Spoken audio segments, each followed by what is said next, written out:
One of the most common things people ask for when looking to get advice for Genshin Impact is to know what teams they can build using the characters they have. You can find tons of guides for how to play and build specific characters, but all that information can be overwhelming for someone who just wants to put together one or two teams right now. Well, I'm going to try to rectify that and give the best general team building advice that I can, so that hopefully people can put together their own teams with their own characters without having to post their character lists and seek out advice tailored specifically for them. And don't think this is just a video for endgame players looking to optimize their teams. Even brand new players will find some useful information here, because the sooner you get the hang of team building, the sooner you can start having some real fun with Genshin Impact combat. This will be a two-part video due to the sheer magnitude of information I'm going to cover. Part 1 will go over the basics of how characters fit into a team, how to best optimize your teams, including gearing and leveling, and explain how to play a rotation. Part 2 will go in-depth into every team archetype, including the characters and gear that fit them, and the mechanics that make them work, and also touch on some specific characters and unique mechanics that can really mix things up. By the end of watching these videos, you'll be such an expert on Genshin Impact team building that you'll be the one giving advice when people ask for what teams they can build.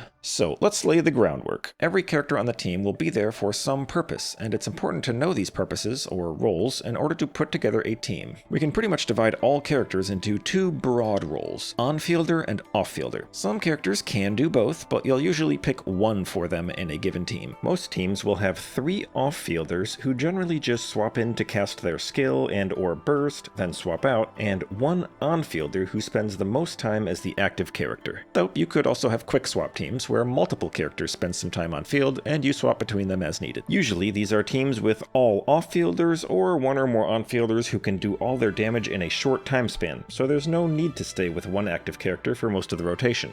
Let's talk about on-fielders. Here we have 2 main types, drivers and carries. A driver is a character who doesn't necessarily deal much damage, they're just more useful on field than the other 3 characters. In most cases, it's probably a catalyst user who can apply elements and enable reactions just by using normal attacks. A carry, on the other hand, does deal a lot of damage, and that's why they need to be on field. A lot of on-fielders are designed such that once you activate their elemental burst, or sometimes their elemental skill, they enter a special buffed state that will end early if you switch off of them. So that's why you need to make sure to let them spend that whole time on field. Next, we can break down off-fielders into more specific roles. The broadest one is support, which means they provide the team with various buffs or some utility that helps the team function. You'd categorize them specifically by what kind of buff or utility they provide. Then, outside of being a support, they could be an off-field damage dealer, often called a sub-DPS. The most valuable teammates will usually fill multiple of these roles simultaneously in what we call role consolidation.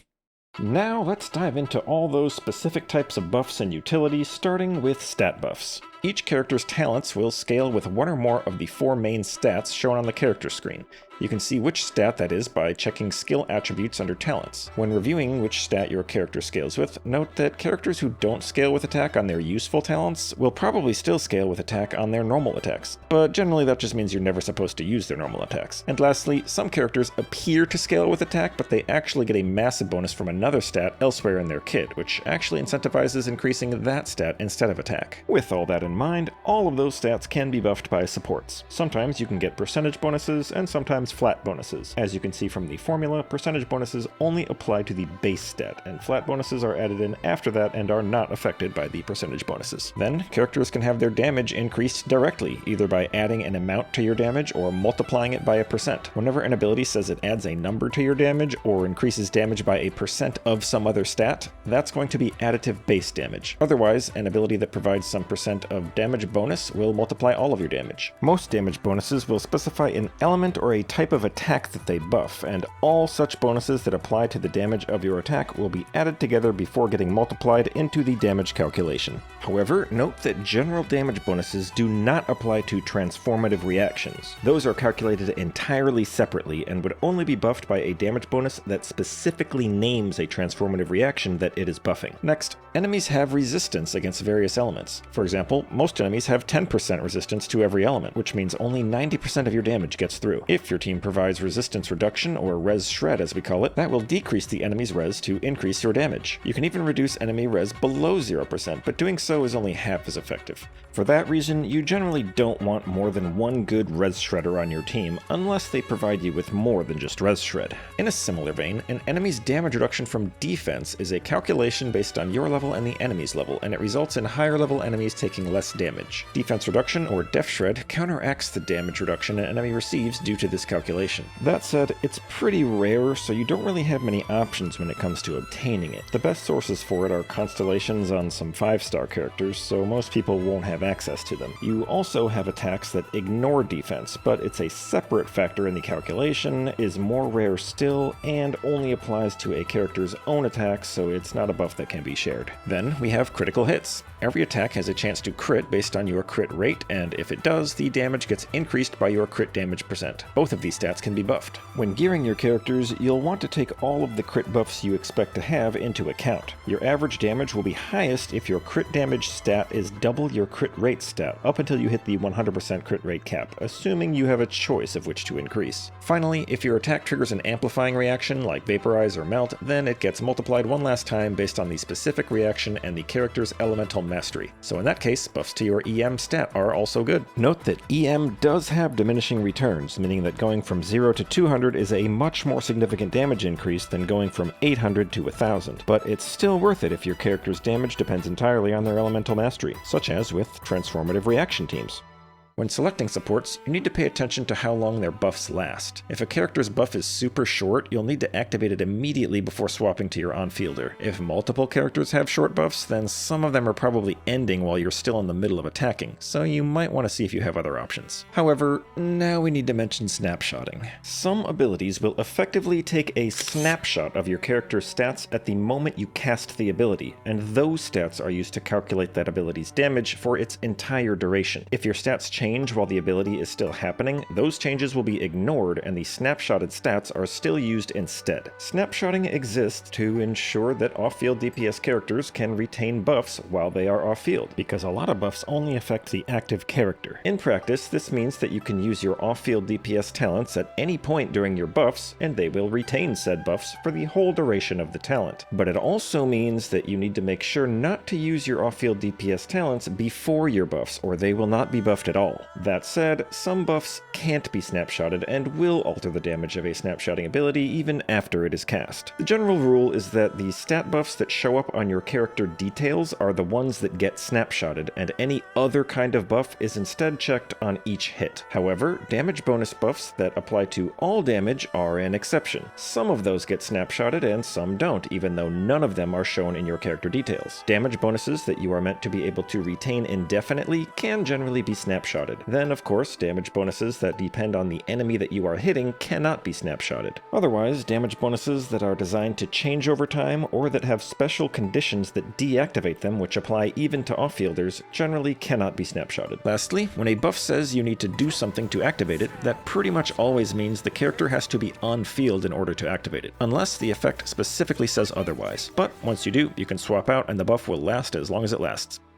Now, damage is far from the only way to buff a team, so let's list off some of the other most important ones. Elemental application. Applying an element isn't a buff in and of itself, but having one character apply an element allows another character to react with it, and that's what Genshin Impact combat is all about. So a character that can consistently apply an element, especially while off-field, is valuable. When an element is applied to an enemy and remains there, we say they have an aura of that element. Elemental application and auras also have a durability depending on which attack applied them, which determines how long they last and can change whether or not an aura remains on an enemy after it reacts with another element. Theory crafters call this elemental gauge theory, and the durability of an aura is referred to as its gauge units, and is described as 1U of Hydro, 2U of Hydro, etc. Knowing this is important when talking about amplifying reactions, because different reactions consume different amounts of an aura. It's also important to know for when you have multiple auras on an enemy, because the gauge units will determine if you can react with both of them or not. Usually you will, because of what's called aura tax, which means that an aura will always have lower gauge units than the attack that applied it. Now, when it comes to applying an element, you also need to consider internal cooldown, or ICD. Hitting an enemy with an element doesn't always apply the element. Every character... most characters have ICD on their elemental application so that they only apply an element to the same enemy once every 3 hits with the same type of attack, and that counter resets 2.5 seconds after the application, regardless of hits. Some characters have different counts and timers, and perfectly timing your application to trigger reactions can get pretty complicated depending on the team. But for now, I just want to make sure you know that ICD is a thing. On to the next utility, being a battery. This is a character that helps the others on the team recharge their energy by having a skill that generates a large amount of energy particles. Many characters will want to use their elemental burst every time it comes off cooldown, especially damage dealers who rely on it to deal any damage. For that reason, we often say energy recharge is the best stat in the game until it isn't, meaning if you don't have enough of it, your character doesn't function, but if you do have enough, then any more of it is effectively wasted. Using a battery and funneling some extra elemental particles to them will be a big help, and reduce the amount of energy recharge they need so they can focus more on damage stats. You don't even necessarily need a dedicated battery. Simply having characters of the same element on a team will help out all of them, as they will regain more from each other's matching elemental particles.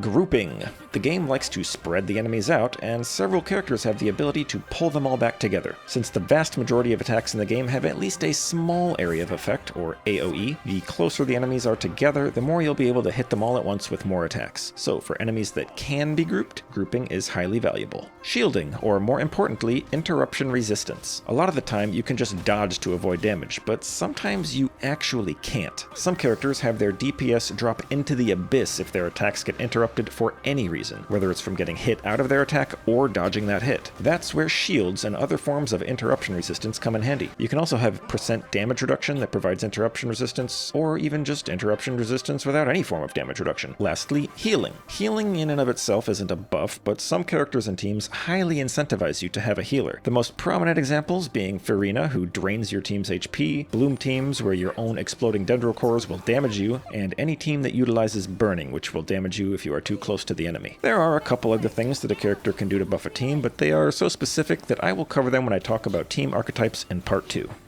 To wrap up the discussion of stats and buffs, let's quickly review the elemental resonance buffs. If you have 2 or more characters of the same element on a full team, the team gets a buff based on which element it is. When you're putting together a team and have multiple options for a slot, sometimes you'll pick the character based on their element just to get one of these buffs. Pyro and Hydro Resonance grant 25% attack and 25% max HP respectively, so if your characters scale with those stats, those are nice to have. Dendro Resonance is similar in that it gives you 50 elemental mastery outright and up to 50 more if you trigger various Dendro reactions. Electro Resonance causes you to generate extra electro-elemental particles from electro reactions, which is nice if your electro characters could use some extra energy. Cryo Resonance increases crit rate against enemies affected by cryo or frozen by 15%, which lets you factor that extra crit rate into your character builds. Animo Resonance does a few things, but mostly doesn't affect combat. With a proper rotation, you will never notice a 5% reduction in elemental skill cooldown. The 10% movement speed would only help in very specific situations, but the 15% stamina consumption reduction could be nice in a team where you are having to dash or use charged attacks a lot. Geo Resonance increases shield strength by 15%, and any characters protected by a shield will get a 15% damage bonus and 20% Geo Res Shred. The Res Shred is obviously important for Geo teams, but the damage bonus is good for any team as long as you have a way to obtain a shield. And lastly, if you have none of the above because all 4 characters are a different element, you get the Rainbow Resonance Protective Canopy, which gives you 15% resistance to all damage, which is mostly just a consolation prize because ideally you want to dodge the damage anyway. That's it for roles, so now let's talk about gear. At this point, I'm only going to get into the most popular artifact sets and a couple weapons that work for many different teams. Viridescent Venerer. The 40% res shred on the 4-piece bonus of this artifact set is one of the strongest buffs in the entire game, and you can trigger it by putting VV on any Animo character and triggering a swirl reaction with the element you'd like to buff. Keep in mind, the character wearing the set must be on field when the swirl happens. The res shred only affects the enemies who are hit by the swirl, which has a small AoE, and the buff only lasts for 10 seconds. So be mindful that it doesn't wear off while you're in the middle of trying to deal big damage. You may need to activate it twice per rotation if you can afford to do so. As long as you play around those restrictions, an Animo character with VV is almost always one of the most coveted forms of support on any team that deals Pyro, Hydro, Electro, or Cryo damage. Archaic Petra. If you happen to have a Geo character in a Pyro, Hydro, Electro, or Cryo team, and you react one of those elements with Geo to create a crystallized shard, you can then pick up that shard on a character wearing Archaic Petra to grant your team team a 35% damage bonus. This isn't super common because there are so few Geo supports that you play on a non-Geo team, and they usually have better artifact sets, but not always. So it's good to keep this set in mind. Noblesse oblige. This artifact set will give your whole team a 20% attack increase. Any team with DPS who scale with attack will want one support using this set. The 20% burst damage is a nice bonus as well, but usually not the point of wearing the set. Even so, if you can take advantage of it, all the better. Tenacity of the Millilith. If you have a support whose elemental skill hits off-field every 3 seconds or less, and your DPS scales with attack, this will be one of the best support artifact sets for the team. Deepwood Memories. Every Dendro team wants someone on this set. Res Shred is one of the best buffs, and there aren't a lot of ways to get it for Dendro damage. Any character on the team can wield this set. It doesn't actually have to be a Dendro character. It just has to be a character that hits enemies with their skill or burst at least once every 8 seconds. Scroll of the Hero of Cinder City. This is potentially the best support artifact set in the game, but only Natlan characters can get its full benefit. Similar to VV, you need to trigger a reaction with your Cinder City character, but you can do it while they are off-field, and you don't have to worry about reacting on multiple enemies. Just keep in mind, the wearer needs to be the one who triggers the reaction, not the one who puts the aura on the enemy, and the elements that are buffed are the 2 elements in the reaction. Song of Days Past. This is a set for a healer that turns their heals into an additive-based damage buff. It counts heals over a span of 6 seconds, and then after that, your active character's next 5 hits get a buff based on the amount healed. So if a character does a lot of healing in a short time, and your carry's damage comes from a handful of big hits, then Song is a good option. Ocean-Hued Clam. This is the other healer artifact set worth mentioning, and it turns a character's heals into damage periodically. If Song of Days Past doesn't work for the team, but the healer still puts out consistent heals, you can use this set to take extra advantage of that. Instructor. This is a 4-star artifact set, but the 4-piece bonus is so good that you'll want to use it anyway in a lot of reaction teams. However, the buff uptime is relatively short, and you need to trigger a reaction on field to activate it, so you'll need to factor that into your rotation to properly utilize it. The Exile. This is another 4-star artifact set, which can be good to help the team regenerate some energy. It's a total of 6 energy increased by each character's energy recharge. Most of the time there will be a better option for the team, but you can always keep this set in mind for a team that needs a bit more energy. Emblem of Severed Fate. Now we're moving into some common DPS artifact sets. Emblem is usually the go-to set for any character who relies on their elemental burst for their damage. That makes up the majority of DPS characters, so this ends up being probably the most common artifact set in the game in terms of the number of characters who want to use it. Golden Troop. This is probably best in slot for any sub-DPS who deals most of their damage with their skill. At the moment, there are only a few of those, but more could always be added. On-field elemental skill DPS can use it as well, but they'll lose out on some of the benefits, so there's probably a better option for them. Wanderer's Troop and Gladiator's Finale. These are good sets for some DPS who don't rely on their skill or burst for most of their damage. Gladiator's Finale is for sword, claymore, and polearm users who primarily use normal attacks. Wanderer's Troop is for bow users who use their charged attacks. Technically Catalyst users too, but very few of them use their charged attacks. Almost every character will have a better artifact set to use, but one of these sets should be good enough until you get one of the others. Gilded Dreams. To round out the general purpose artifact sets, this is the go-to artifact set for characters who deal most of their damage through elemental reactions, because of the significant elemental mastery buff. As with the others, a lot of characters might have more specialized artifact sets that are better, but nonetheless, Gilded Dreams is always a great option for any character that wants elemental mastery. Marechaussee Hunter. This set is tailored more to specific teams or characters, but I still want to mention it in this video. If you have Farina on the team, or if your character has their own mechanic that makes their HP go up and down, this is one of the best DPS sets in the game. The 36% crit rate is one of the best buffs you can get out of any artifact set, assuming you can activate it. Even better if your character uses normal and charged attacks, so you can benefit from the 2-piece bonus as well. Obsidian Codex. This is simply the best artifact set for every Natlan carry. They can usually get 100% uptime on both the 15% damage bonus and 40% crit rate, which is beyond anything provided by any other artifact set in the game. Varessa does have her own personal artifact set, which is technically better, but not by much. At that point, you'd have to decide if you'd rather spend your resin hoping to get a slight upgrade for one character, or just stick with farming Obsidian Codex, since you can use it on any Natlan carry. Before we move on to weapons, let me mention that buffs from having multiple of one of these artifact sets don't stack. For example, 2 characters with Noblesse Oblige will be pointless, because only one of their buffs will be counted. Same with Cinder City, where each element can only be buffed by a single instance of the Cinder City effect, but you can trigger it multiple times to buff more than 2 elements.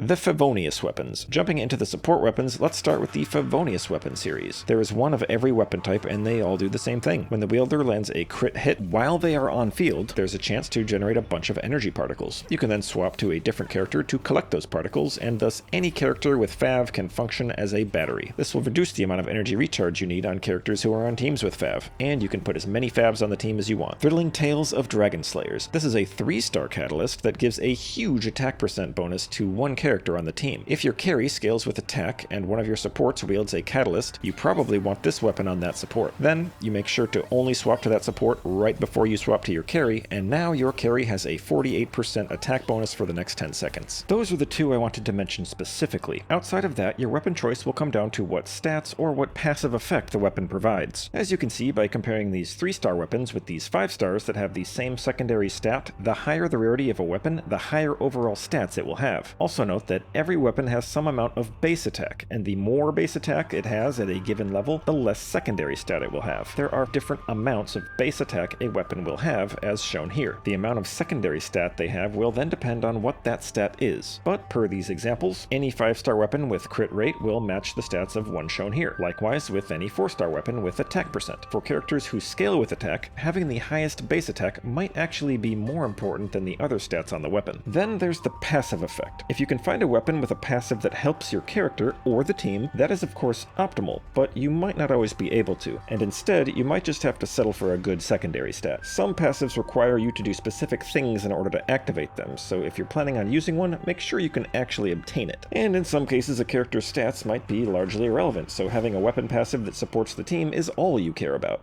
So with all that said, let's go over what stats to look for on your gear. For every character, the first priority is obtaining enough energy recharge percent to use their elemental burst every time you need it. Unless of course it's a character who doesn't need it. It's complicated to figure out how much that is because you need to know how many energy particles your team will generate throughout a rotation, what color they are, who is collecting them, and then compare the result against the character's burst cost. It can be calculated if you already know what team you're playing, and you can find estimates on each character's kachingmains.com guide.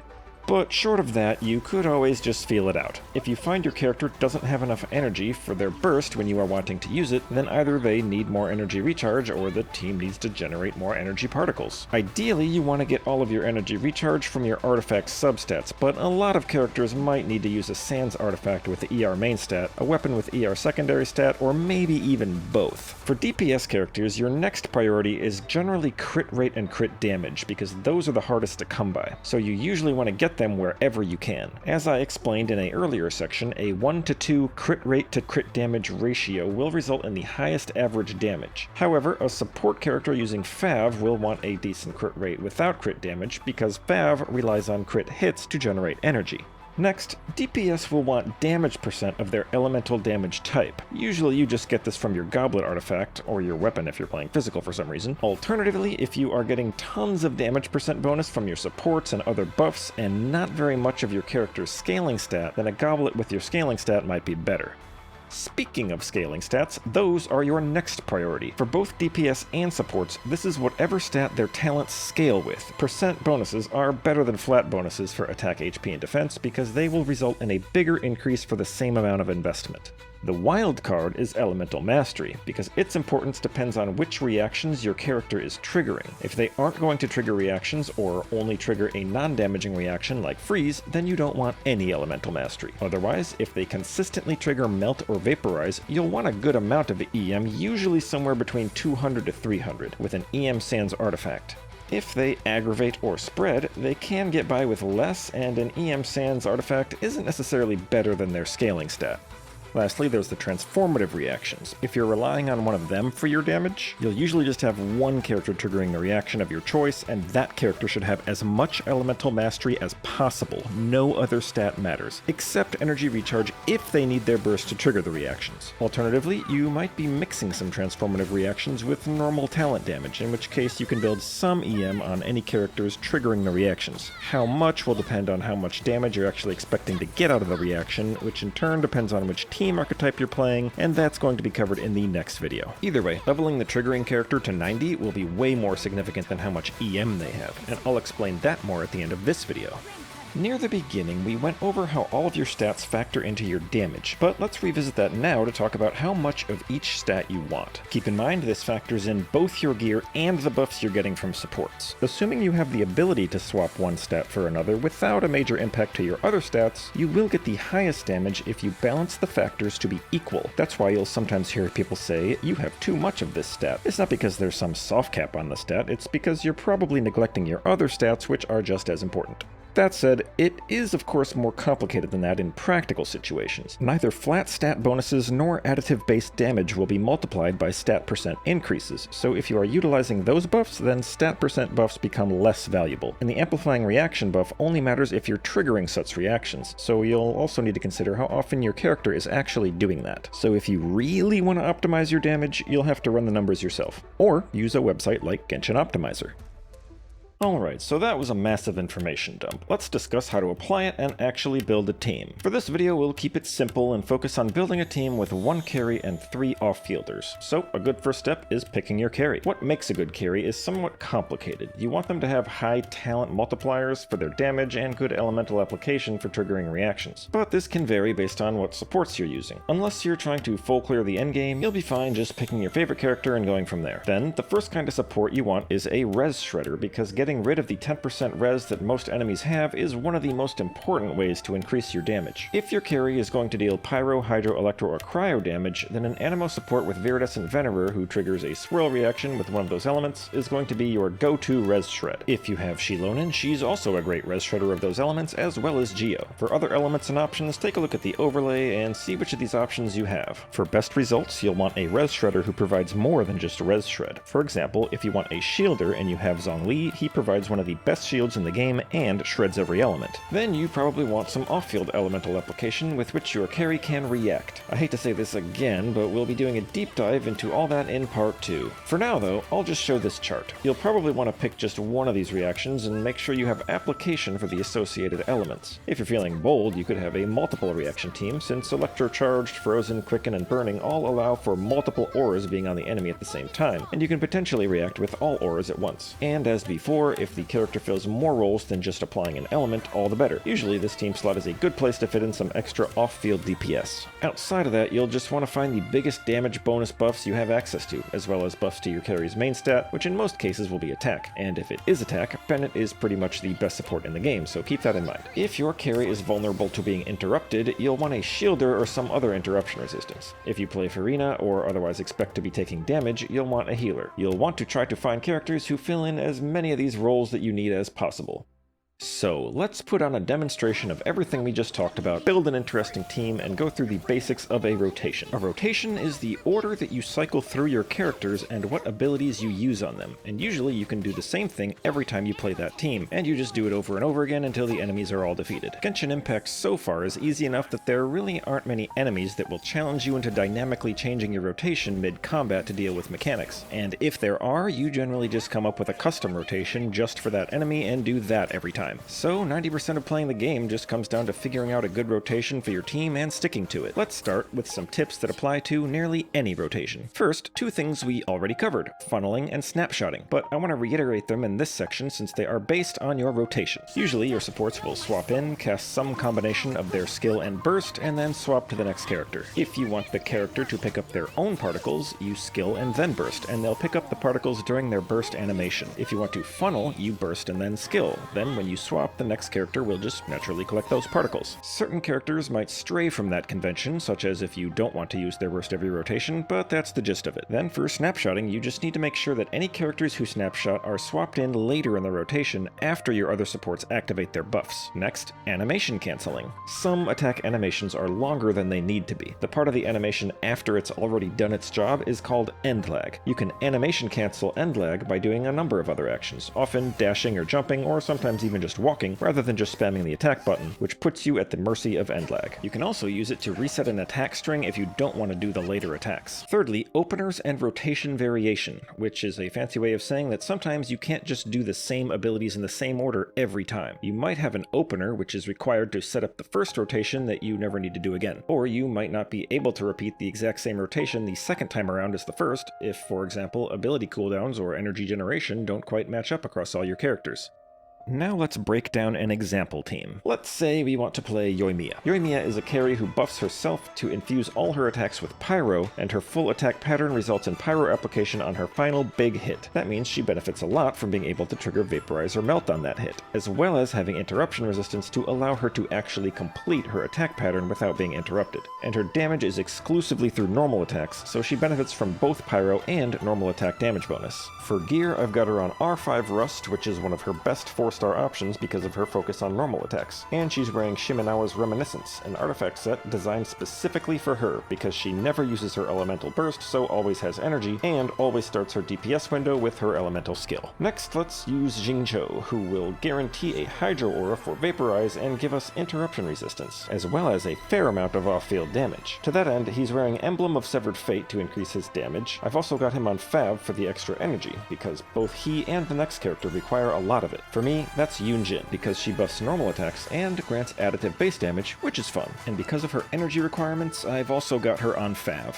For artifacts, she is on Noblesse Oblige duty, because it has the same duration as her elemental burst, which she needs to use every rotation. For our Res Shred, let's use Shilonen, because her buff lasts longer than VV, which is important because Yoimiya cannot afford to swap out once she starts attacking, which is something you often need to worry about to maintain VV uptime. And Shilonen also grants a damage bonus using Cinder City. Further, we now have Geo-Resonance, which will give us another 15% damage bonus when we grab a Crystallized Shield. Lastly, she's wielding Fav for the same reason as Xingqiu. Some alternate options we could use are Bennett instead of Yunjin, which would absolutely be better, but let's pretend we don't have him available. A powerful shielder like Zhongli would make it so we don't need Xingqiu for interruption resistance, and allow us to use Yelan instead for a higher damage buff. Because he also provides Res Shred, he could take Zhelonen's place. Citlali would also serve the same role, though her shield is weaker, but she could also enable us to trigger Melt instead of Vaporize against freezable enemies, which has a higher damage factor than Vaporize when triggered by our Pyro carry. We could also use Farina as our Hydro for her massive buffs and off-field damage, but then we'd need a healer like Bennett or Zhelonen, and also need to be more careful to maintain the Hydro Aura, because her Hydro application isn't as good.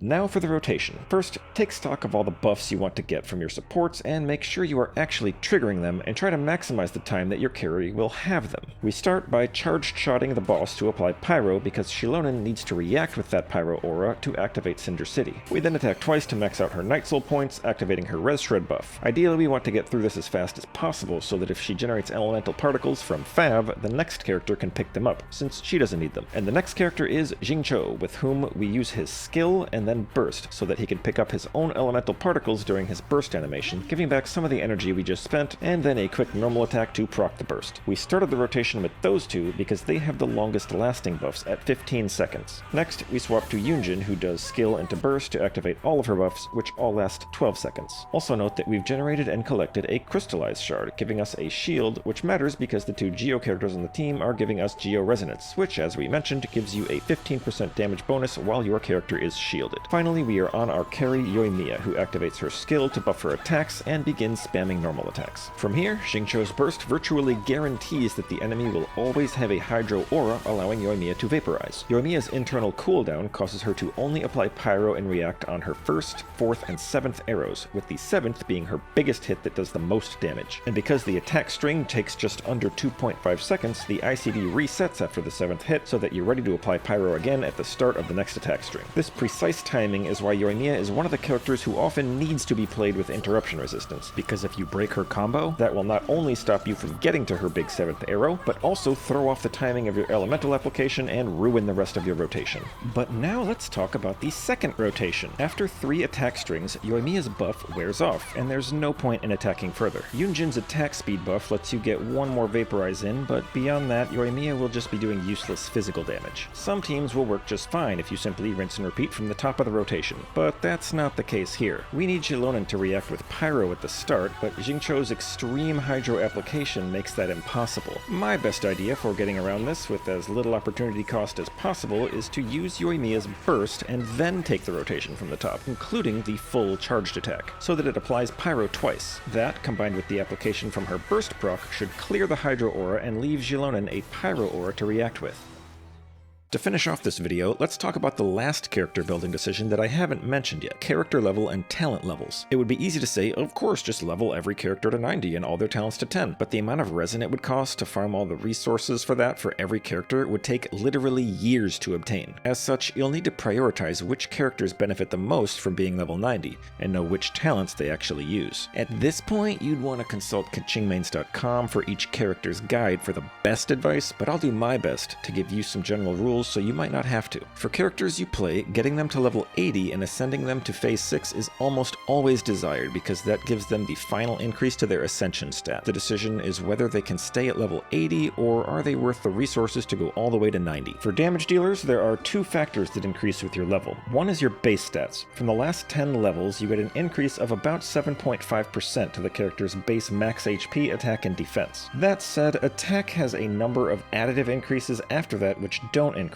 such as weapon attack or Bennett's buff, which almost every attack scaler wants. So the actual percent increase to your attack stat would be much lower. The second factor that increases is the enemy defense factor, which reduces your damage, since that is based on your level and your target's level. That will result in about a 2.8% increase to damage by itself. So, with those things considered, based on some calculations with my own characters and teams, the average DPS increase from going 80 to 90 for an HP scaler is around 9.3%, for an attack scaler it's around 4.8%, and the two defense scalers I have were a ways apart, so make of that what you will. So from here, it's up to you whether you think the XP investment is worth it given those increases. However, if they trigger transformative reactions, the increase from level 80 to 90 alone results in a 34% increase to transformative reaction damage. Any character doing this should be level 90. And in my opinion, if you're a newer player still trying to build your two teams for the Spiral Abyss, your transformative reaction triggers are the only characters you should level to 90. In a similar vein, additive reaction teams also benefit greatly from their heaviest hitters being level 90. The aggravate or spread damage also increases by 34%, but that's only part of the damage of the hit, plus you won't be triggering it on every hit, so the DPS increase is probably closer to 10%. But that's in addition to whatever increase they get from the stats and defense that I mentioned earlier when talking about stat scaling. So, like I said, these characters should probably be level 90. For supports, it's a little different because you don't care about their damage, so it will depend on whether they grant a buff that scales with their stats. If it's a buff that scales with a base stat, that increase will be very small, and I personally wouldn't consider that to be worth it. But if it scales with your total attack, defense, or HP, then it might be worth it, depending on the multiplier. For the most part, though, I would put these at the lowest priority among everything we just talked about. Now, let's discuss talent levels. Off-fielders rely solely on their elemental skill or elemental burst, so leveling their normal attack talent is a complete waste. A couple supports might use some normal attacks to activate a buff, but the damage is such a negligible part of your overall DPS that it's not worth considering. As for on-fielders, most of them will use attacks, but not all of them use their normal attack talent. For many, when they activate their skill or burst to start dealing damage, they get a separate set of damage scalings that completely ignore their normal attack talent, and as such, leveling your attack talent on them is a waste. Either way, even if a character makes use of a talent, each level of the talent increases its motion values by somewhere between 6 to 8%, with a few exceptions. You need to consider how much that will actually affect your team. If it's a talent you only use once per rotation and it doesn't deal much damage, then the benefit of leveling it up all the way is almost certainly not worth the resources, considering each level gets progressively more expensive. Perhaps it's worth leveling to 6, but after that you start needing weekly boss materials, which are limited per week and thus more rare, and leveling something all the way to 10 requires a Crown of Insight, of which only a limited number exist in the game, and that amount only increases by 1 or 2 each patch on average, and most of those are rewards for limited time events, so if you missed any of those, you don't get those crowns. And I don't count the ones in the Star Glitter shop because I strongly recommend that you do not spend your Star Glitter on those. So crowning a talent should be reserved for the talents that you get the most use out of on your whole account. But at the end of the day, that's just my opinion. If you want to triple crown your Nilou even though her talent levels are basically irrelevant to her damage, then you do you, I guess.